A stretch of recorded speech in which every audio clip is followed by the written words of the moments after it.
Welcome back. The real estate market is constantly evolving, and new rules and regulations are changing the game for both buyers and sellers. And we have touched on this topic before, but today we are taking a closer look at how these changes are impacting affordability, accessibility, and overall market trends. So for more on that, our real estate expert, Sarah Bernard, is joining us again this morning to break it all down, because Sarah, better you than me to explain all this. It's complicated. Yes, and I work in it day in and day out. So yes, I do understand it. Most of the changes have occurred around buyer agents and how buyer representation has changed and what buyers need to do when they hire a buyer's agent. So there's a mandate that came down in August that all buyers have to sign a representation agreement with an agent that stipulates exactly how much their agent is charging and how that fee is paid and who pays it. So that was the biggest change, and that's not actually a change. What changed was buyers are required to sign it now.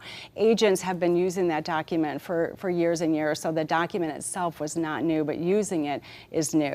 And then sellers too don't have to decide in advance how much, if anything, they're going to pay a buyer's agent. So that fee used to be disclosed in advance in the MLS. It no longer is. It's no longer used to market a home to sell. Okay, but you have gotten some extra questions from buyers and sellers alike. Yeah, there's a little bit of confusion, and we're seeing that sellers especially believe now that they don't have to pay the buyer's agent. And though it's true that they don't have to, we are still seeing, now it's still pretty new, just a few months into these changes, we're still seeing that buyers are asking sellers to pay their agents. So sellers aren't off, they still are having, in most cases, or to pay that fee in order to sell their home. Got it. Any challenges or opportunities that these changes have presented to home sellers in the market? Well, I think for home sellers it's really fantastic because they have a lot more control over the process of selling their home. When they sit down with an agent to list their home, they are only talking about that listing agent's fee. They're not having to decide or contract in advance to pay a buyer's agent or how much to pay the buyer's agent. So they have a lot more control over the process. In addition, the purchase contracts for our homes here in Missouri have changed in that in addition to a buyer making an offer price for the home, they also have the opportunity in the contract to ask the seller to pay their agent and what that fee is. And sellers can make that decision based on the offer price and what their net is that they're going to receive from that purchase contract. Have these regulatory changes influenced the overall dynamics of the real estate market, such as supply and demand or pricing trends? Yeah, not really. A lot of people thought that with the possible fee changes, possible agent fees going down, that home values or home prices would also go down.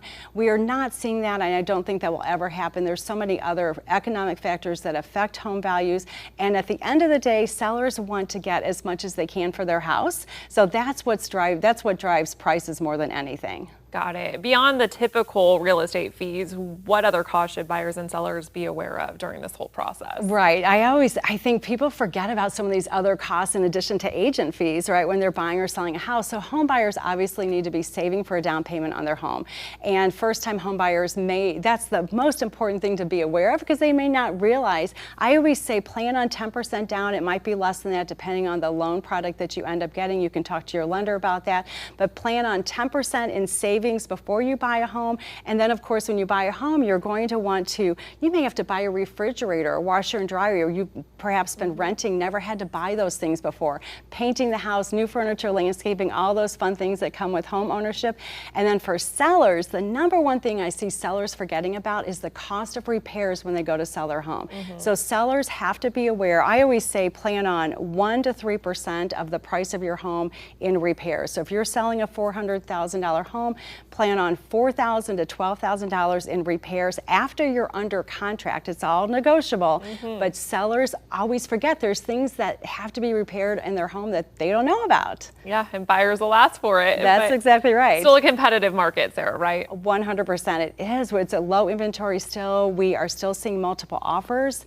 And so for buyers, having representation is still very, very important, and for sellers as well. All right. Thank you so much, Sarah Bernard. We'll post this full segment over on our website, fox2now.com, and you can also check out previous segments we've done with Sarah Bernard as well. We'll be right back.